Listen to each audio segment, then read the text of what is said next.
About 2 weeks ago, I got a phone call from my bank, one of those automated calls that said, I ignored the call because it said spam risk on it. So I didn't answer it and left a voicemail. Bank also sends an email with a fraud alert. And it said that my card had been swiped in New York City for, I think it was $77 or something like that. And the email said on it that that I had also I had also purchased just bought gas in Bainbridge, Georgia, and then my card was swiped in New York City, and those things aren't possible in that time frame. And so I said, of course, that's spam. They declined the transaction automatically, but my debit card got canceled. As a millennial, everything that I do goes through my debit card. I have learned in the last 2 weeks how many things I've set up on auto pay on my debit card. My Spotify account, my music set up on there. Had a big ring on it when I pulled it up. And I got to update my debit card. I pulled up Netflix. I couldn't watch Netflix because it's tied to the debit card. I update that. Disney Plus. And I got a call from, we have a storage unit and where these parents live, things in it. And I got a call from them saying, hey, your card's been declined. So I had to give them a new card number. And but then it happened again, but this time, what happened was I had to go through and do all that again because the card that I switched to, I left it in the ATM when I went to get cash out, and it sucks it in, and then they cancel it automatically. So I had to go through, in the span of 2 weeks, I had to do all of this twice, and it's really frustrating to have to go through and update all of my payment information because somebody decided to steal my identity. This is what I think. I use my card to buy gas. And I think, and Christy doesn't. It never happens to Christy's card. It happens all the time to my card. I think somehow my numbers are being stolen at the gas pump. And so I think I'm going to start, I don't know what I'm going to do about that, but I think that's where it's happening. On a different topic, when my mom was pregnant with me, my dad's mom, Grandma Kohl, she was she wanted to know what Mom and Dad were going to name me.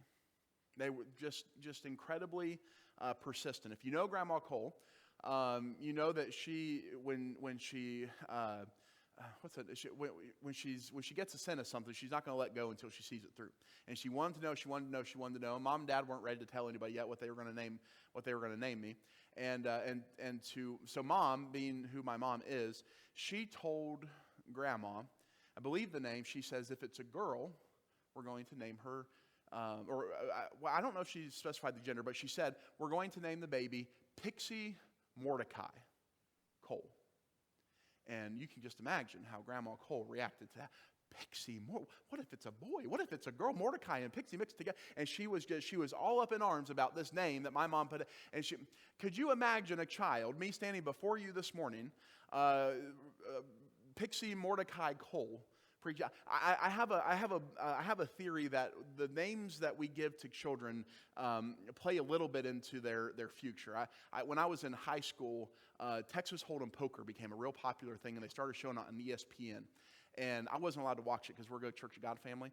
But when Mom and Dad weren't home, I'd flip over to ESPN or ESPN2, and they'd be playing Texas Hold'em poker.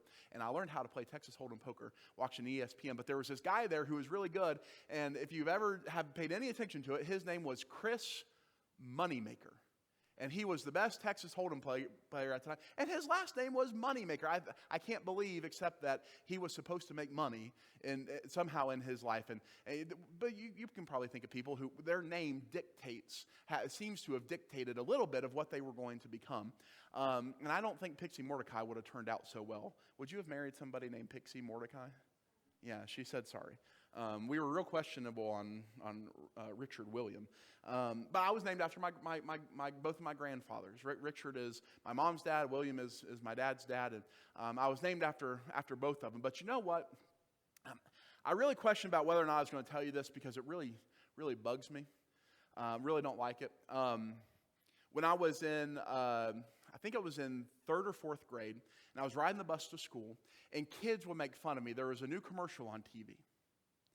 It was the Ricola commercial, and they get those guys in their big long, you know, with the commercial I'm talking about, the Swiss guys in the big long tubes, and a Ricola, and people used to call me Ricky Cole, and I pushed a kid on the bus. I got kicked off of the bus because I pushed him because it upset me so much. I felt like he was picking on me, and but my sisters did the worst. And this was, I was really, you have to promise me you don't use this against me because I might not like you anymore.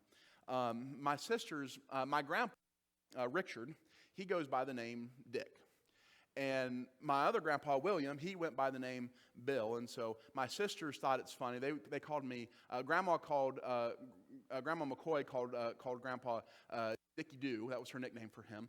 And so my sisters called me Dickie Bill when I was a kid. And it made me mad. And I didn't have any way to, they're not Leslie and Allison, Leslie Michelle and Allison Lee. There was no way to get back and pick out them. But man, that just, don't mess with my name. My name is not Dickie Bill. My name is Ricky. My name is Rick. My name is Rick. Don't call me Richard. Don't call me William. Don't call me Richard William because then I'm in trouble. Don't call me Dickie Bill. Don't call me Cole. I am Rick Kohl. That's who I am. This morning we're going to talk about that, who I am, identity theft, knowing who you are. We talk about the power of a name. And we're going to read in Daniel chapter 1, verse 3 through 7. And now I'm really worried you're going to start calling me that. Please don't. Daniel chapter 1, verse 3. Nebuchadnezzar, there's a name that should be changed. Nebuchadnezzar instructed his highest official, another one, Ashpenaz, to choose royal descendants and members of the ruling class from the Israelites.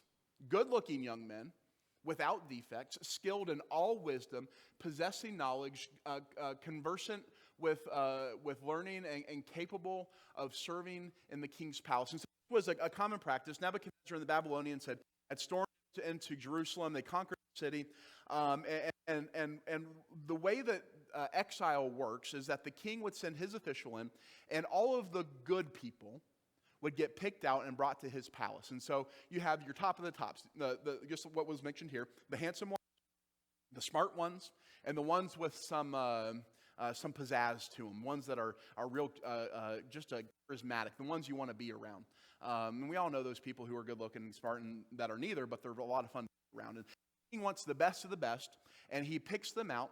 And they're usually the ones, like you said, from the ruling class, from the royal descendants. They're the ones who have power, because it wouldn't be any good for the king of, let's say that the new king over in England, what's his name? King, anyways, Henry? No, that's not it. Charles. He decided he wanted America back after all these years, and he invades and he wins, and he wants the best of the best. It wouldn't do any good to come get Rick Kohl living in Bainbridge, Georgia. That doesn't mean anything to anybody. But if he were to go and take one of our one of the smartest and most popularist, whether it's a celebrity or a politician, and take it back to England and make them become British. That would say something to our culture. And so that's what Nebuchadnezzar is doing here. He's getting the smallest and the strongest and the best of the best people have power, who have some sort of influence in Israel, and he's bringing them to Babylon, to the capital city, to serve in his palace, not as slaves, not as servants, but they are going to become equals. These people are meant to become Babylonians. And that's what happens. Verse 4. Ashpenaz went to teach them the Chaldean language and its literature. The king assigned these young men daily allotments from his own food and from the royal wine. Ashpenaz was to teach them for 3 years, so that at that time they could serve before the king.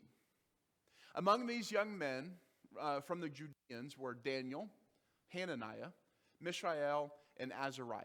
3 names, or 4 names, I should say. One of those 4 are familiar to us. Daniel, we know him because this is the book that's named after. We know the lion's den. But those other 3, Hananiah, Mishael, and Azariah, as you'll see, the chief official gave them, all 4 of them really, new names. He named Daniel Belshazzar. He named Hananiah Shadrach. He named Mishael Meshach, and he named Azariah Abednego. Daniel, and go through these 4 names. Daniel, in the Hebrew, his name means God is my judge. Daniel lived his whole life whenever you see an Israelite name and it ends in the letters E-L, or it has the letters E-L somewhere in there, their name has some sort of reference to God in their name. And so Daniel lived his whole life with the name, God is my judge. That was his name. That was his purpose. He knew that no matter where he went in life and no matter what he did, his name carried with it the significance. He knew that God was the judge of all that he did. But that's no good, because he's going to Babylon. He's going to become a Chaldean. He's going to become part of Nebuchadnezzar's palace. He's going to rule in Nebuchadnezzar's kingdom. And so Ashpenaz gives him the name Belshazzar, which means the prince of Bel. Shazar means prince, and B-E-L-T-E. That was the name of a god that the Babylonians worshiped. Belshazzar. No longer will people refer to Daniel as Daniel, God is my judge. No longer is Daniel going to have that reminder of his heritage. No longer is Daniel going to have that reminder of who he is. Instead, whenever somebody calls on him, they're going to be saying the name of a false god. Daniel has to learn to respond to the name of that false god. He's going to have to learn that he is a servant of Bel. Nebuchadnezzar and Ashpenaz, they are erasing Daniel from the history books, or so they think. And they're bringing in this man, this prince of Bel, a god that they worship. Hananiah. His name means favored. God, Yahweh has favored. Whenever you see an A-H at the end of a name, that is the ending in the Hebrew. Yahweh is the name for the God in the Old Testament. Sometimes that name is shortened to Yah, Y-A-H. And when you put that into a name, whenever you see the letters A-H, you know that that is a reference to Yahweh, the specific name. L is a reference to the word God, E-L. Y, or A-H is a reference to Yahweh, God's name in the Old Testament. Hananiah walked around knowing that he is favored, that Yahweh has favored him, that God has looked on him and given him grace. He's given him provision. He's given him all of these things. His name, he lived his life knowing that God had favored him. The Babylonians come and he's carted off to Babylon. And Ashpenaz changes his name to Shadrach.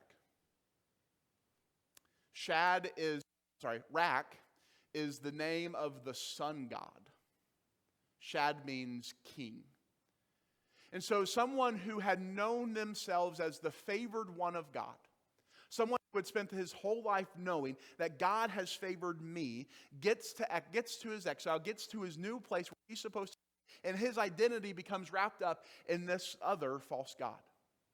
The sun god, Rak, is king.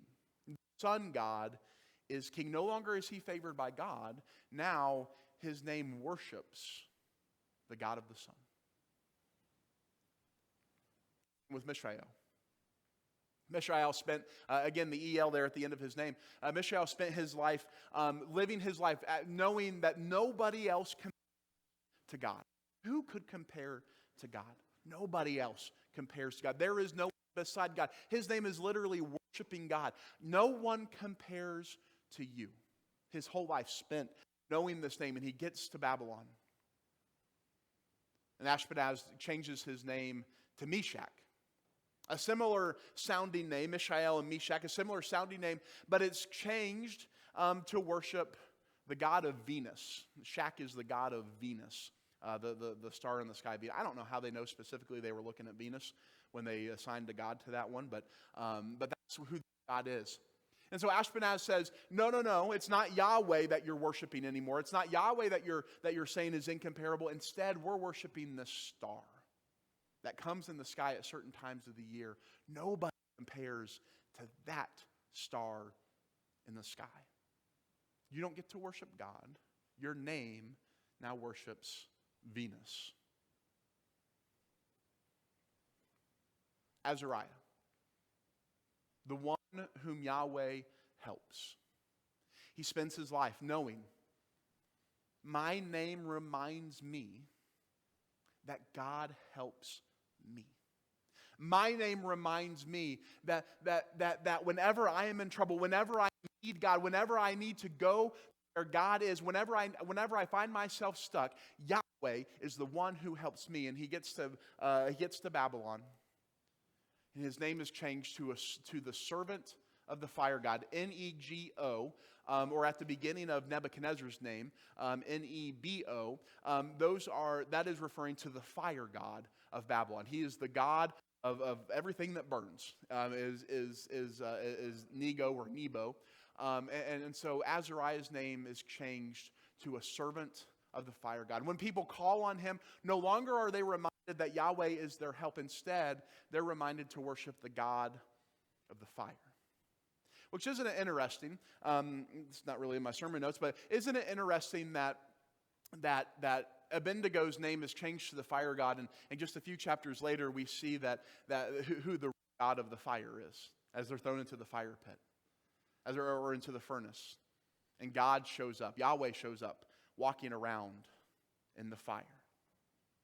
So these three guys, Daniel, Hananiah, Mishael, and Azariah, know who they are. They know that their names bring honor and they bring glory to God. They remind everyone who says their name, and they remind themselves of who God is and how they relate to God. And when they get to Babylon, all of it is erased.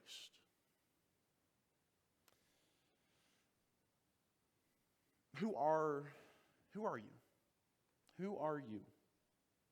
Your parents gave you a name. We talked about it, Richard William Kohl. Honoring both of my grandfathers. But I'm more than just Richard William Kohl. I've created my own identity. I used to think that being named after Grandpa McCoy, I used to think that carried some sort of weight, that I needed to somehow live up to that name, and I do. I want to honor that name. I carry his name. I carry his legacy on.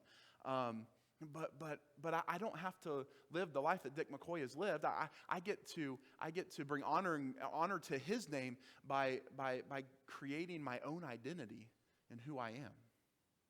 The same is true for you. You are more than what your parents named you. You are more than simply a name, whether it was named after a family member or named after a famous person, or maybe your parents just liked your name.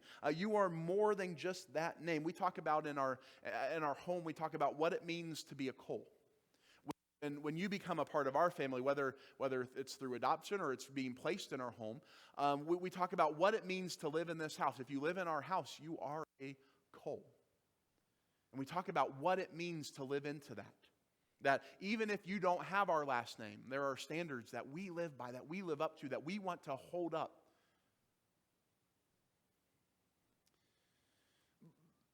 We're more than simply the names that we are given. Sometimes we give names to ourselves. Sometimes those names are overinflated. We think too highly of ourselves. Sometimes those names are underappreciated. We all know those people, and maybe we see that person in the mirror who walk around and think that they have given themselves the name God's gift to humanity. And we all know those people, and again, maybe this person is in the mirror who walks around with this. We see that they are more than who they say they are. They have more potential. They contribute more to the world. They do more than what they say they do. They contribute more. They bring value more than they are willing to even admit or realize themselves. What name do you give yourself? I don't talk nicely to myself sometimes when I look in the mirror. I think I battle with self-esteem, with thinking, with seeing what God sees in me, right? And so I give myself names that are unkind, and I have to check myself. That's not who God says that I am. But also, the world can give us a name. Often, the world, when we compare ourselves, I think we were talking about on Wednesday night. Maybe we talked about this, but we play a comparison game. Even if we don't want to play the comparison game, we play the comparison game.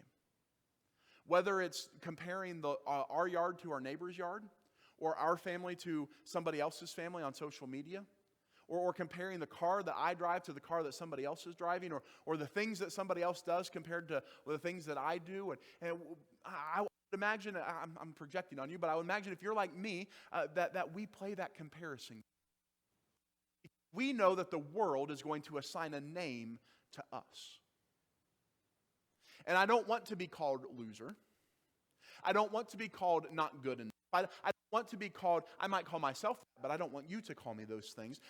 I want to be called worthy. I want to be called good. I want to be called popular. I want to be called enough. I want someone to follow me. I want someone to like my picture. You know, I think I mentioned this before, but there are studies that have been done that when your phone vibrates, a like on Facebook or on Instagram gives you the same amount of, I think it's dopamine is the chemical in the brain. It releases the same amount of dopamine in your brain as the drug cocaine. The same amounts. And we want that. We go for it. We want that approval. We want the world to give us a good name. But often the names, whether it's a name that the world gives you, a name that you give yourself, or maybe it's a name that your family gives you, those names that we receive they're often binding and they're constricting. Often they project where we're going. We don't like them. And though we try to define ourselves on our own terms, and though the world tries to define us on their terms, we might find ourselves like Daniel and Hananiah, Mishael and Azariah, in Babylon, whatever our Babylon may be, questioning who we are between the name that honors God and the name that tries to restrict and define us. But there's good news. God has given us a name. 1 John chapter 3, John says this, "See what kind of love the Father has given to us." I think it's the NIV translation. I should have used that because I like the word that they use there. See what kind of love the Father has lavished upon us. More than just given to us, but heaped upon us, drowned us with. See what kind of love the Father has given to us, in that we should be called God's children. And that is what we are. The world says that you are not enough. God says that you're His kid. The world says that you'll never measure up, and God says, you're my kid. Your family says you'll never get over this thing. You'll never be more than your worst failure. And God says, well, you're my kid. You look in the mirror and you don't like what you see, and you talk ugly to yourself, and God says, well, but you're my child. You are a child of God. See how much love that God has for us, that even, Paul says, when we were His enemies in Romans, that He loved us so much He was willing to die for us. See how much God loves us, that even when we look in the mirror and we see failure and we see letdown and we see contempt and we see nothing but hatred for who we are, and we go into the world and we hear these names that the world throws at us, that you're not enough and you'll never be good enough and you'll never make it and you'll never have enough money, you'll never have the right car, you'll never have the right friends, you'll never do the right things. And God says to us, but I love you. The you that I created.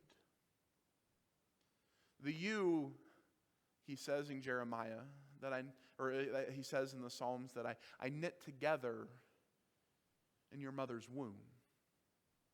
The you, He says in Jeremiah, that He knew us way before. That He called us and has a purpose for us. I know you. You may never measure up to the world's standards. The world may look at you and say, you'll never be enough. And you know what God says? God says, yeah, you'll never be enough for over here, but you are my child, and you are enough.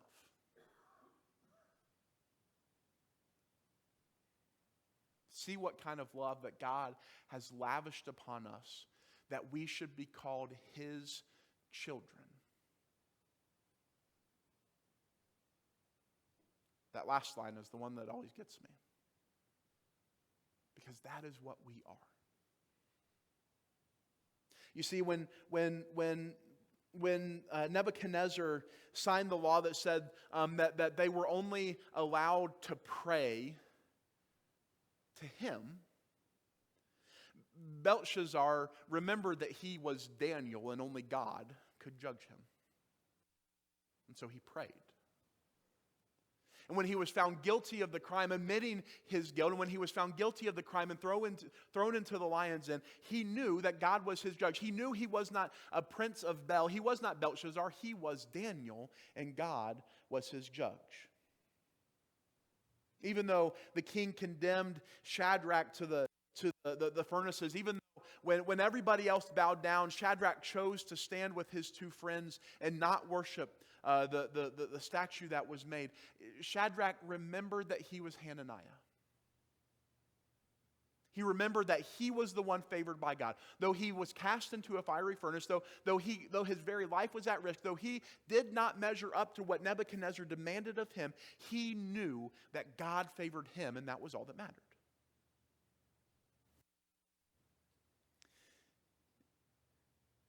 Even though Babylon was in control and he was ripped from his home and brought to this foreign land and he was away from where the presence of God lived, Shadrach remembered in the splendor of Babylon.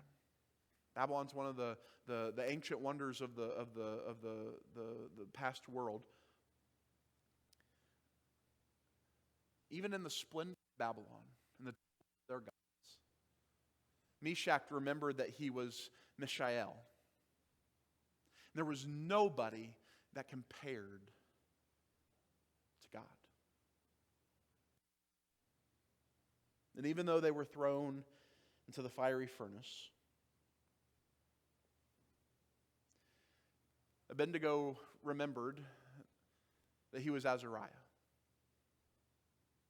That he did not need to bow his knee to Nebuchadnezzar. That he did not need to fear the fire because God was his help. Yahweh was his source of strength. He is the one whom Yahweh helps.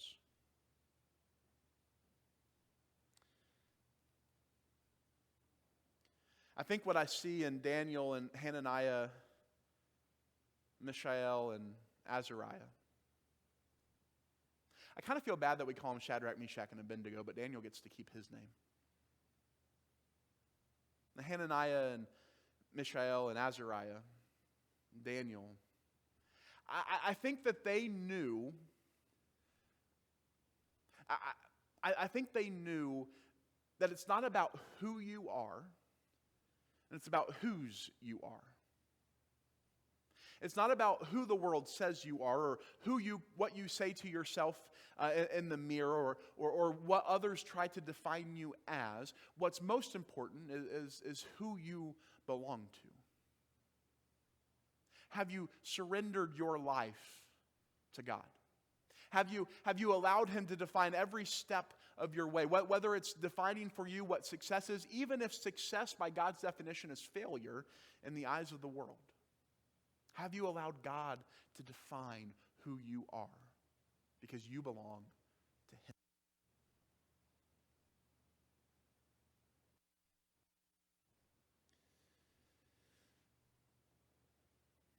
This morning,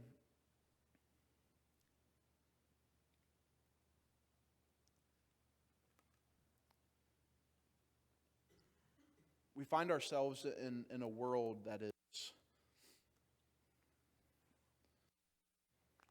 has a lot of questions of identity.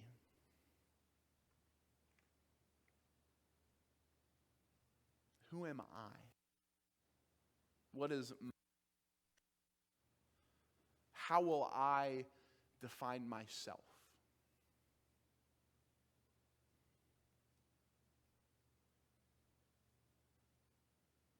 Those younger people in the room, those in school, those are questions I'm sure that if you're not wrestling with them yourself, you have friends who are wrestling with those questions. But I don't want the other people in the room to think that the question is only for those under a certain age, because I know for a fact, conversations I've had with people, that there are questions that adults have, that we have no matter our age, questions of who am I, whether you're transitioning into a new phase of life or you're trying to figure things out. The questions of identity, the questions of who we are not limited to young people.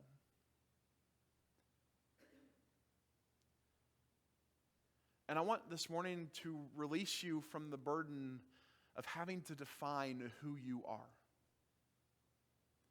You don't have to figure out what your truth is, because God's already figured out the truth. He is the truth. You don't have to figure out who you are, because God's already called you His child. He calls you His beloved. He has given you His identity. Paul says it is, in Colossians, he says, it is no longer I who live, but Christ who lives in me. The old me has passed away, and the new me now lives. Our identity is a child of God.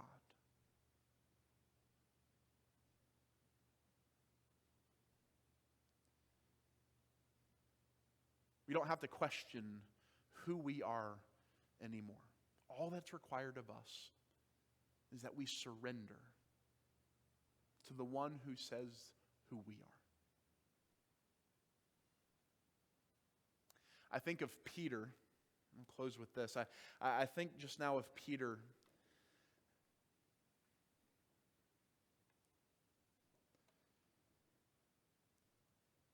After Jesus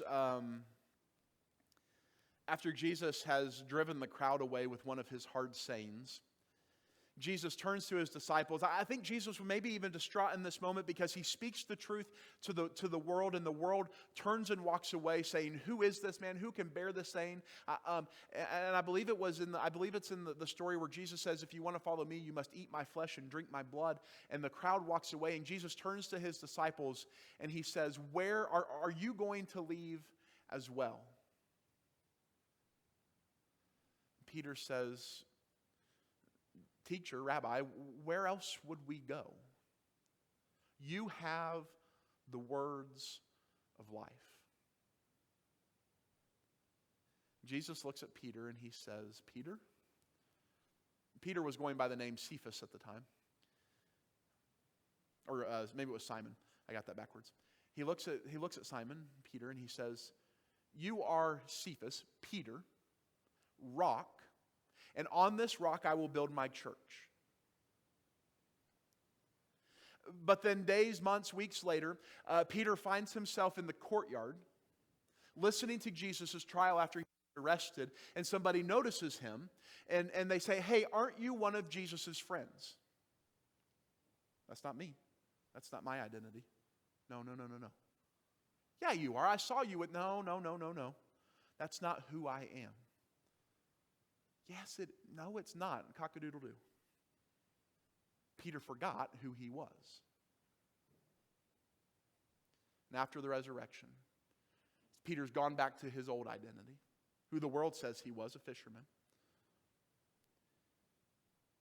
Jesus finds him walking along the shore. 3 times Peter denied who he was, and 3 times Jesus breathes back into him who he is. "You are my beloved. I love you, you love me, take care of my children. Take care of my sheep. I love you, you love me, take care of my lambs. I love you, you love me, take care of my children." We can fight it all we want, but who you are is a child of God. I don't know about you, but it's about time that I surrender to it,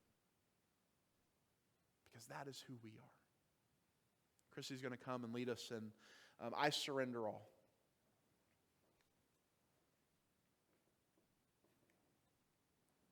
Respond to the prompting of the Father as He reminds you who you are. If you need to pray, you can come to the altar. Pray quietly in your seat. But listen to the Holy Spirit in these closing moments. Father, we love you. We thank you that we don't have to bear the burden of knowing who we are because you have already defined us. God, may we sink our identity into you, that we may live as your children in your world. I pray all this in your Son's name.